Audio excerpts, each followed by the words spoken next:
¿No? ¿Ahora sí me escuchan? Perfecto. Si no, iba a empezar como Vicente a hablar con voz de hombre. Ok. Bienvenidos todos. Qué bueno que estén con nosotros y que se decidieron acompañarnos en la mesa redonda. Yo quiero preguntarles si todos vieron el truco de magia de Andrés o tienen que repetirlo. Ok, perfecto. Todos vieron el truco de magia. Vamos a comenzar esta mesa redonda pues con una pregunta que yo tengo para ustedes, que yo creo que todos ellos se están haciendo. Es, ¿qué tendencia estamos viendo en este 2016? Vamos a ver en el 2017 y en el corto plazo, que ellos se tienen que llevar y que sería imperdonable que no lo implementaran en el próximo tiempo. Primero las damas, ok. Muchas gracias. Bueno, gracias. Unos caballeros. Lo mencionaba a grandes rasgos en la conferencia respecto a una tendencia que hoy a nivel mundial es ir más allá de tener un enfoque defensivo, un enfoque hacia las amenazas avanzadas. Lo que tenemos que hacer, o sería imperdonable, es dejar a un lado esos términos de threat intelligence, de ser proactivos, de tener inteligencia realmente. Esto puede sonar muy técnico y es todo lo contrario, de hecho yo no soy tecnóloga. El concepto de inteligencia, el concepto de habilitar a nuestros equipos operativos y tácticos dentro de nuestras organizaciones en este tipo de conceptos de inteligencia, de threat intelligence, de usar toda esa información que obtenemos mes a mes, ustedes mes a mes, sus proveedores de servicio, sus controles tecnológicos, les dan información, les dan reportes, traps, logs. El tema imperdonable es dejar de usar toda esa información, dejar de correlacionarla, de darle una interpretación hacia cómo está sustentando nuestros objetivos y nuestra misión de nuestra organización. Tenemos que entender que el tema de inteligencia va más allá del tema técnico. Tenemos que hacer, como bien decía Andrés, es un tema de estrategia. Conceptos de threat intelligence, amenazas avanzadas, lo imperdonable es dejarlo en un tema técnico. El MOST, lo que debemos de hacer es trazarlo hacia una alineación estratégica, hacer métricas que realmente nos estén diciendo algo, nos estén ayudando a tomar acciones y mejorar nuestra operación.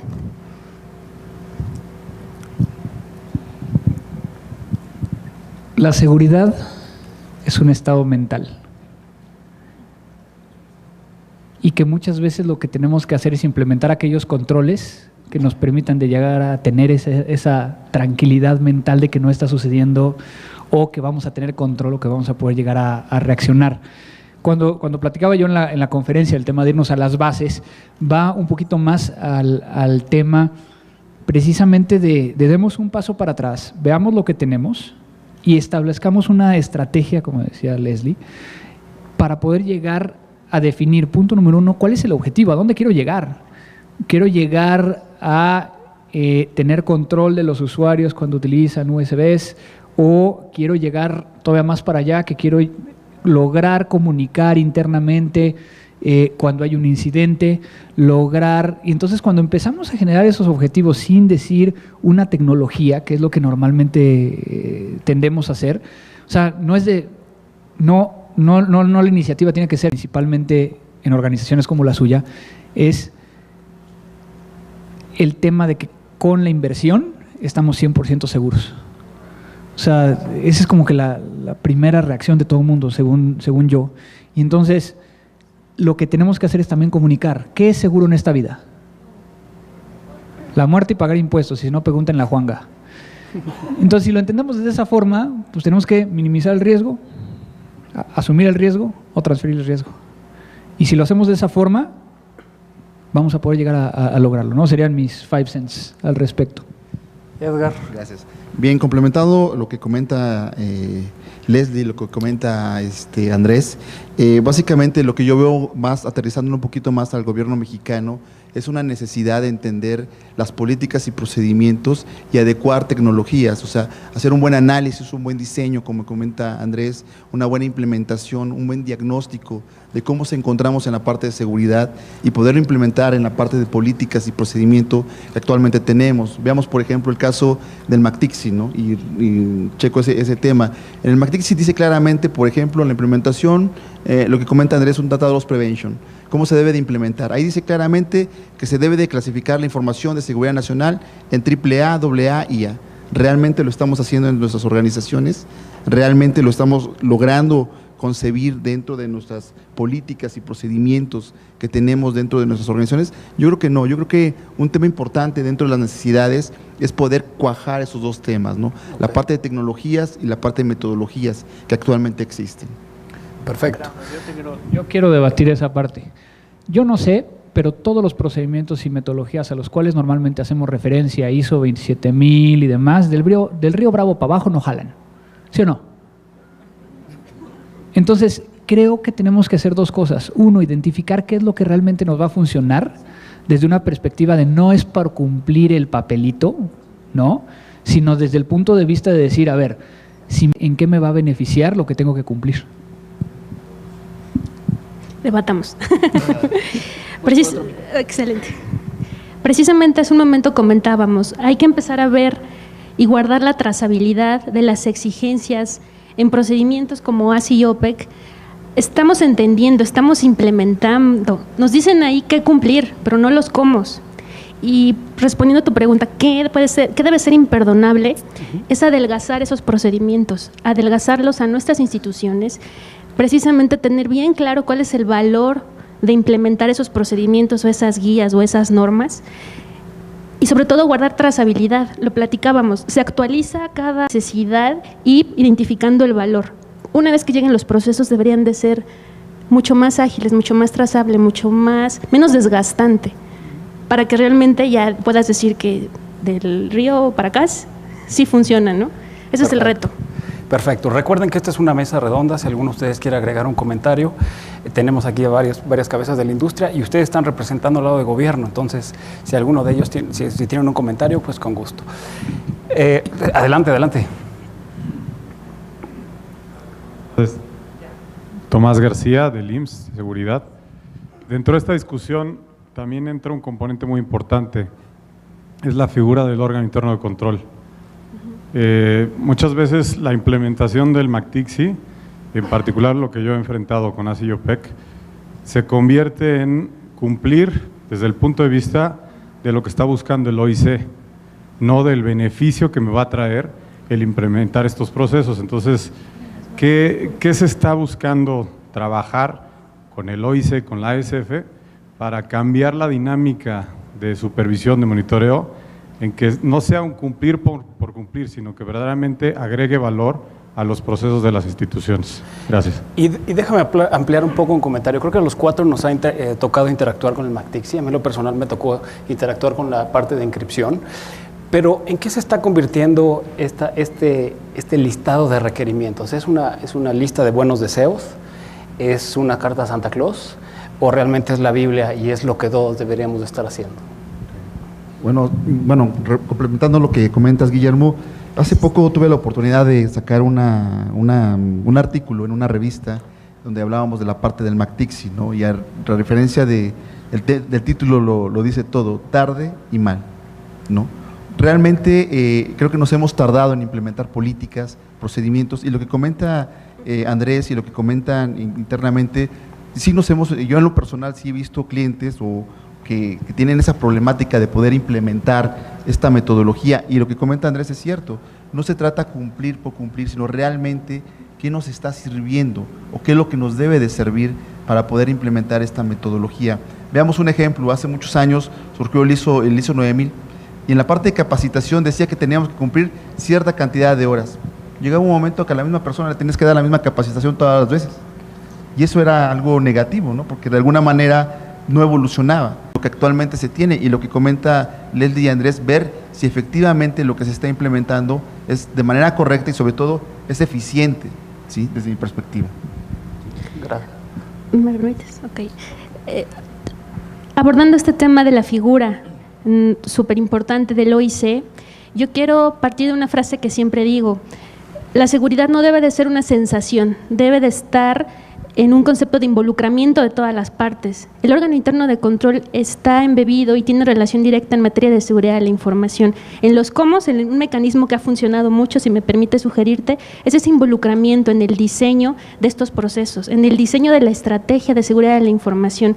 He participado en sesiones de diseño de estrategias de seguridad de la información, de definición de alcances del SGCI, donde se les involucra, donde se les hace partícipe y no se les enfoca mucho a juez y parte, ¿no? Tú me tienes que validarme, sino involucramiento es lo que te puedo aconsejar, es lo que ha funcionado, ¿no?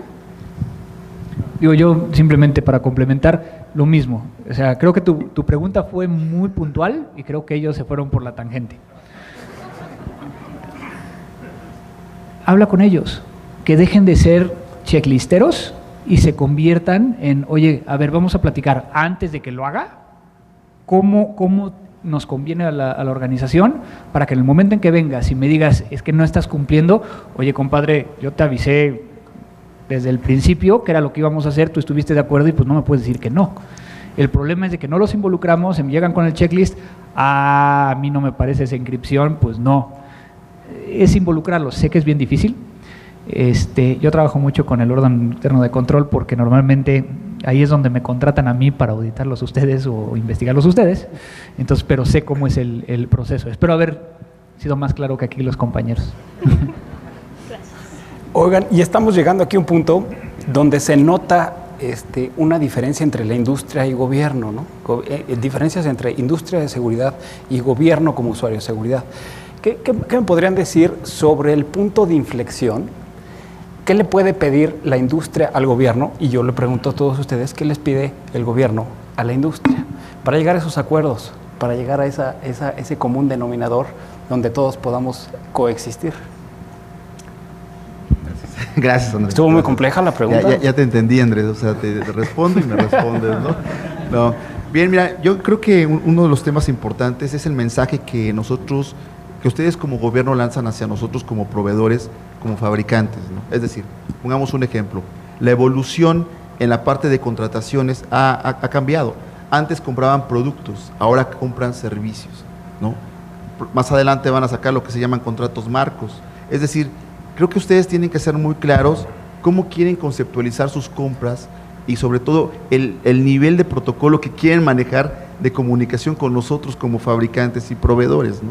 Al final del camino, nosotros somos un eslabón, un pequeño escalón que va a permitir que ustedes logren sus objetivos. En específico para esta presentación, que es el tema de ciberseguridad, pues creemos, o al menos yo tengo la percepción clara, de que tiene que ir enmarcada la parte de ciberseguridad en un tema de una estrategia nacional en seguridad pública.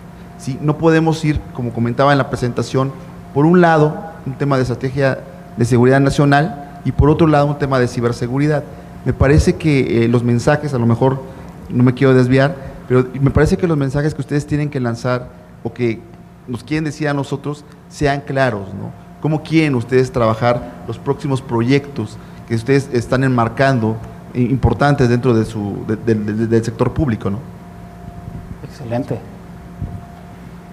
También el reto está en que nos pidan a nosotros, nos den un poco de visibilidad en esa directriz de lo que nosotros tenemos que ejecutar como proveedores. Esos niveles de servicio enfocados a seguridad, ya no es un 99% de algo. Sean más claros en pedir las reglas de ejecución, las políticas en materia de seguridad de la información dentro de su especificación, dentro de su servicio. Eso también sería mi observación, ¿no? Excelente. Andrés, sin comentarios. Eso me preocuparía. Ok, un representante del gobierno, excelente. Adelante. Sí, buenas tardes. Antes que nada, gracias. Un servidor es Francisco Ramírez de la Comisión Federal de Electricidad. Bueno, creo que todos los que están aquí involucrados en la parte gubernamental estamos pasando por una transición presupuestal muy complicada, y eso creo que ustedes ya lo saben. Entonces, el acercamiento también para con ustedes es, pues, tener ese común acuerdo en la parte de costos, ¿no? Porque lo hemos platicado, en específico teníamos una plática con Checkpoint y bueno, estamos pasando por una situación muy, muy difícil, la verdad. Sería precio la petición. Así es. Okay. Excelente. ¿Alguien más que quisiera externar una idea? Si no, continuamos. ¿Qué pasa? ¿Querías explicar? Nada más contestando ese tema. Mira, yo creo que uno de los temas importantes para poder buscar una solución en la parte presupuestal efectivamente son los contratos marcos que están próximos a salir, ¿no? Donde ya existe un catálogo de precios por parte de diferentes fabricantes para poderle dar un servicio a un cliente como el caso tuyo. Pero aquí entramos a un tema bien delicado y bien importante. Y perdón que ponga el ejemplo, ¿no? Pero es increíble que tengamos más recursos para un tema de marketing de presidencia que para un tema de seguridad. ¿Sí? O sea, si ustedes van y checan los presupuestos que existen para otras áreas que no son tan críticas, verán que realmente pues sí está bastante disparejo el tema, ¿no? Entonces sí podemos lograr ese tema de buscar precios competitivos, pero creemos nuevamente el concepto, ¿no? Que los mensajes que ustedes tienen que lanzar deben ser claros y correctos. ¿Tienen o no tienen dinero? Pero sobre todo, ¿en qué lo están invirtiendo? ¿No? Que es un tema importante. Excelente. Ok, vamos a continuar. ¿Qué pasa cuando el gobierno deja de ser el usuario, deja de ser el consumidor y se convierte en el justiciero? Por ejemplo, escuchamos hace unas semanas caso de Apple contra FBI en un tema de seguridad nacional, gobierno contra fabricante diciéndome, si lo haces, no lo haces. Escuchamos al gobierno brasileño bloqueando el tráfico de WhatsApp, impidiendo comunicaciones. Escuchamos, China no se diga, ¿no? Escuchamos un tema de conflicto en vez de un tema de relación mutua. ¿Qué opinarían al respecto? Aquí sí no pero Bueno, mira, dentro de ese marco, nosotros como fabricantes en muchas ocasiones tenemos políticas y procedimientos, es decir, que no podemos evadir. Por ejemplo, si ustedes nos dicen a nosotros un malware que requieren que lo compartamos, pues no lo podemos hacer, ¿no? Realmente nosotros lo estudiamos, lo analizamos, lo revisamos. Pasa lo mismo con el tema telefónico, que seguramente Andrés es una persona clave en ese sentido, en la parte que ha tenido la parte forense. Realmente lo que yo puedo decir es que nosotros nos enmarcamos en base a políticas y procedimientos. Que se puede y no se puede, bueno, es un tema que está a discusión desde mi perspectiva, ¿no? Claro. Porque hay veces que nosotros, dicho tú como fabricante, hay veces que puedes compartir ciertas cosas, pero hay cosas que no puedes compartir. Ok. Al final de cuentas, hay que entender que proveedores son proveedores, que puede llegar a estar en un marco jurídico que no se encuentra en el país, que tiene que cumplir con leyes de otro país, que depende de esas directrices, como bien comentaban, de cumplir o dar cumplimiento a algún requerimiento, ¿no? El tema de Apple contra el FBI es un tema que nunca se había dado y es un precedente muy importante, porque la realidad es de que conocemos el 10% de lo que realmente pasó. Lo que realmente pasó fue que de una forma mediática ocuparon el tema de tener acceso a un teléfono de un terrorista que cometió acto suicida en diciembre en base a una solicitud de información por parte del FBI. Lo que la gente no sabe es de que el primer requerimiento que hace el FBI sí es atendido por Apple y le dio acceso a todos los respaldos de la nube del teléfono. El problema es de que el respaldo existía únicamente hasta el 18 de octubre, cuando esto sucede en diciembre. Y entonces no encuentran la información que estaban buscando. De ahí se cuelgan para sacar entonces una orden judicial donde le dice a Apple, a partir de este momento y en adelante, todos los teléfonos desarrollados con iOS versiones nuevas van a tener un backdoor. Y yo voy a poder llegar a tener acceso a estos dispositivos. Aquí la parte interesante, y que para terminar esta idea, es quién ganó. ¿Ganó el gobierno americano? ¿Ganó Apple? Y el tema es de que estamos viendo apenas el inicio. ¿Por qué? Porque Apple dijo, no te voy a dar la información. Quien ganó en este caso es Apple, porque ante sus usuarios está protegiéndolos. Ganó el FBI, porque ante los medios el FBI pudo llegar a abrir el teléfono. Y entonces ya no te necesito, Apple, basura, ¿no? Y lo dice así como de ¡puc! El gran tema es qué es lo que va a venir en las siguientes versiones. ¿Qué me llama la atención? Ni Google, ni Windows Phone, que sería Android, ni Windows Phone, y bueno, BlackBerry ya ni hablamos, ¿no? Pero no se están subiendo a la conversación y no están hablando de cifrado, no están hablando de nada. La última versión, y esto sí está muy underground, Apple va a cifrar incluso sin poder llegar él mismo a tener acceso a lo que estamos respaldando en la nube. ¿Cuántos de ustedes están contentos y se regocijan porque eso esté sucediendo? ¿Cuántos no? Y la tercera, ¿saben por qué yo estoy en la tercera? Porque si estoy investigando un caso de pornografía infantil y sé que el teléfono es el que está siendo el contenedor de esta pornografía infantil, no vamos a poder llegar a utilizarlo como prueba. Entonces esa delgada línea cada vez se está haciendo más pequeña, y eso me lleva precisamente a lo que preguntaste. Tenemos que empezar a tratar de que esa línea no se haga tan pequeña. Tenemos que ser muy claros, como decíamos al inicio, ¿no? ¿Legislación sería la respuesta? No necesariamente legislación, sino yo creo que es una mezcla de transparencia con el hecho de ya no dejarnos, y perdón que me lo diga así tan directo, pero así soy, no dejarnos que cualquier güey venga a ofrecernos algo diciendo que cumple cuando realmente no lo hace. Okay. Y espero que hayan entendido ese tema. Llamémoslo interacción gobierno-industria privada. Excelente. Y nada más un tema. Creo que lo que más nos beneficia ahorita, de ahora en adelante, es trabajar en conjunto de una forma mucho más... ¿En conjunto? Pero estoy hablando de en el momento en que nosotros como industria, del lado privado, entendemos cuáles son sus necesidades como gobierno y nos permiten llegar a tener acceso, obviamente tiene que haber obligaciones, pero también tiene que haber responsabilidades. Okay. ¿No? Ok, tu respuesta me lleva a un punto más. ¿Qué estamos vendiendo y ustedes qué están comprando? ¿Estamos hablando de seguridad o estamos hablando de privacidad? ¿Estamos cifrando nuestros datos privados o estoy comprando una herramienta de seguridad para cubrir mis datos privados? ¿O de qué se trata eso? ¿Hacen conflicto? ¿Estamos hablando de lo mismo? ¿Hay alguna confusión? ¿Alguien? ¿Sin miedo? No. Porque los datos de este cuate eran privados, ¿no? Mira, nosotros como parte de empresas de seguridad lo que hacemos es prevenir, ¿no? Okay. Prevenir un ataque, prevenir interna o externamente algún tipo de vulnerabilidad que pudiera existir en la red y poder solventar un problema que se llegara a presentar. Por ejemplo, el caso de la red, vemos un virus, un antivirus nos funciona. Es decir, estamos preveniendo, ¿no? Pero de alguna manera la parte de seguridad y la privacidad de los usuarios, eso lo conlleva cada institución y cada gobierno. ¿Sí? Okay. Porque tú lo sabes, hay gobiernos que son muy demasiado, digamos, arrasan con toda la parte de privacidad de los usuarios, ¿no? Okay. Y también las instituciones. En nuestro caso, nosotros como empresas, sobre todo en fabricantes, nos damos más a la tarea de prevenir, ¿sí? De poder llevar una cultura de seguridad. Ese es uno de los conceptos importantes, ¿no? Pero le dejo la palabra a Leslie para ver qué opina. Leslie no quiere hablar el día de hoy. Yo nada más déjame decir algo. Yo estoy en contra de ti, Edgar, en ese sentido. Los proveedores venden herramientas.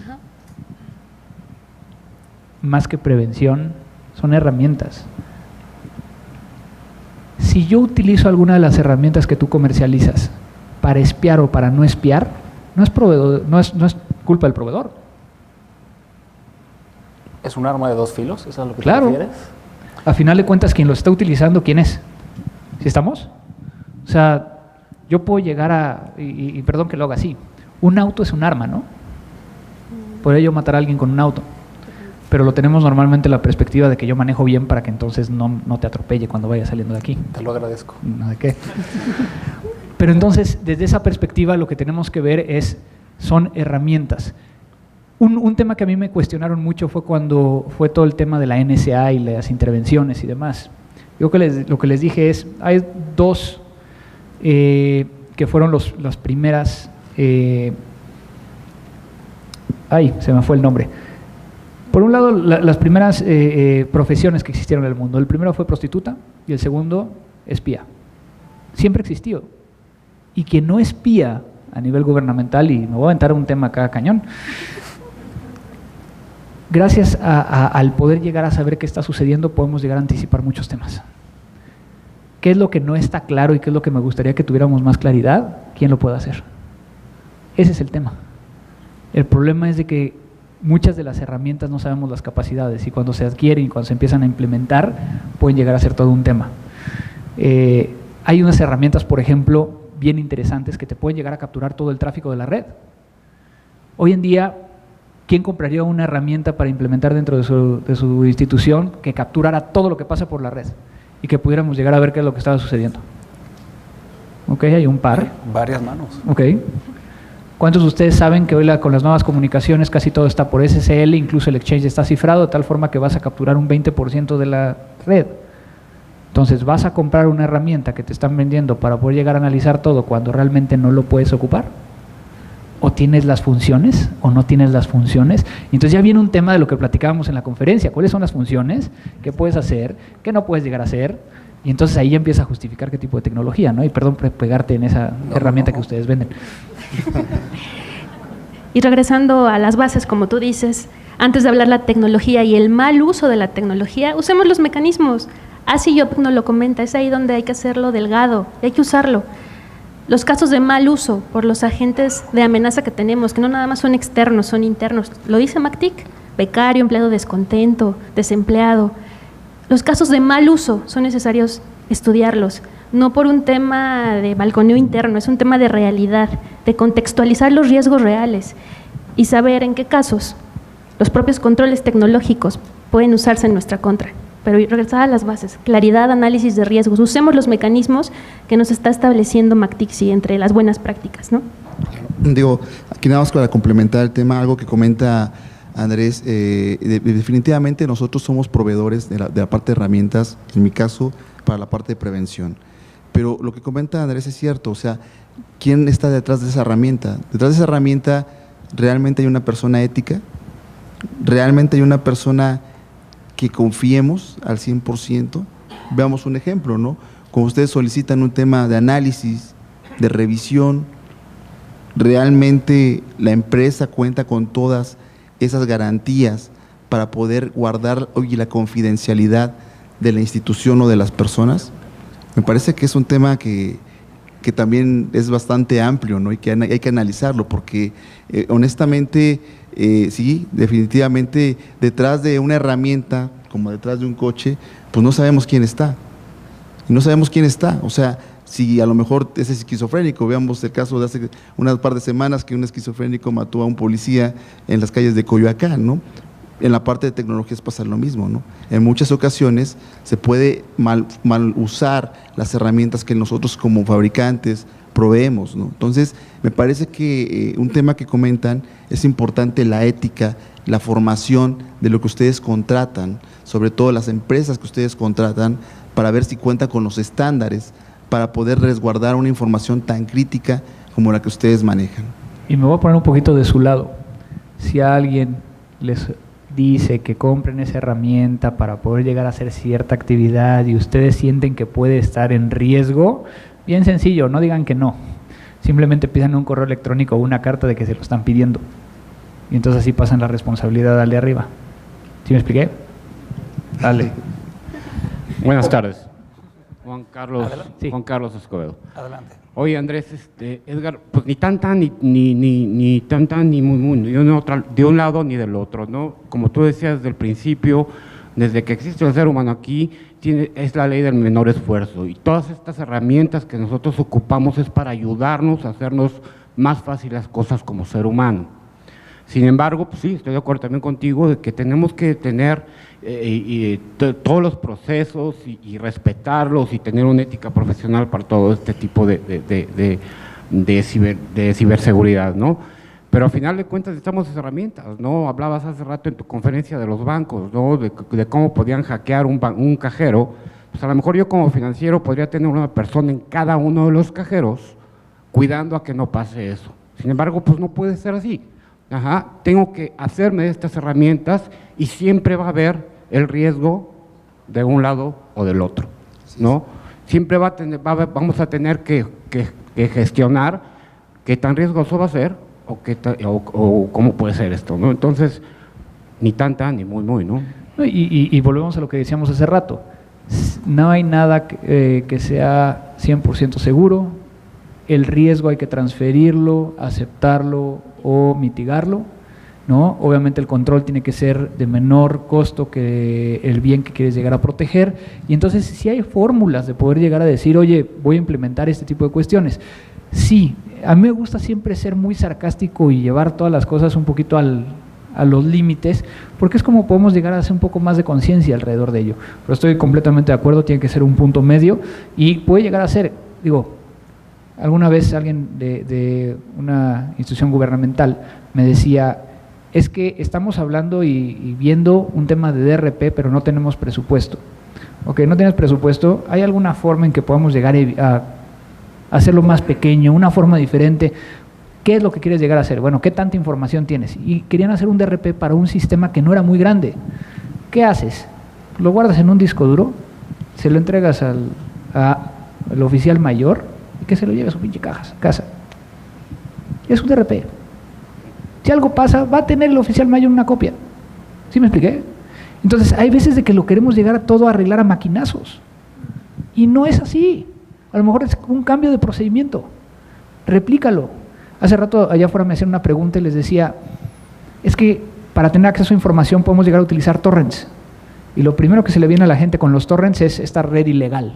Pero ¿sabían que podemos llegar a crear una red de torrents privada, cifrada, donde cada uno de nosotros tiene una computadora donde lo subimos a ese torrent y automáticamente va a empezar a pasar pedacitos a ambos, a los 4, y va a llegar a un punto donde los 4 tengamos la misma información?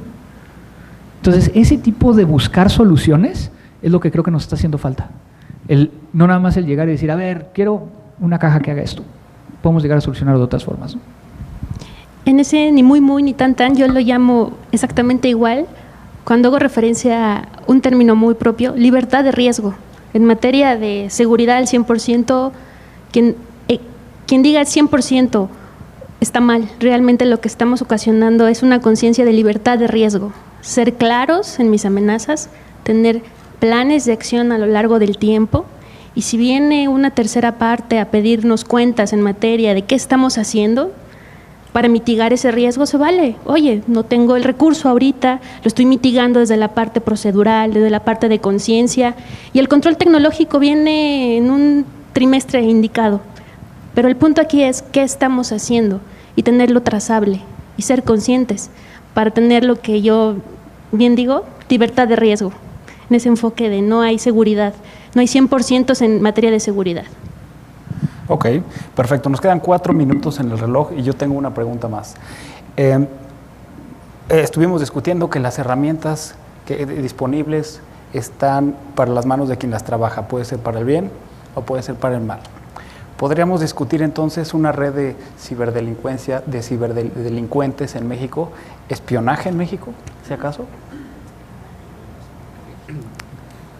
Bueno, mira, el concepto de espionaje, como comenta Andrés, ese ha surgido desde prácticamente los inicios de nuestra historia, ¿no? Y el concepto como tal abarca muchísimo. Okay. El espionaje se hace desde una manera tradicional, ¿sí?, vía personas, como también un tema ya de tecnología. Eso ha evolucionado.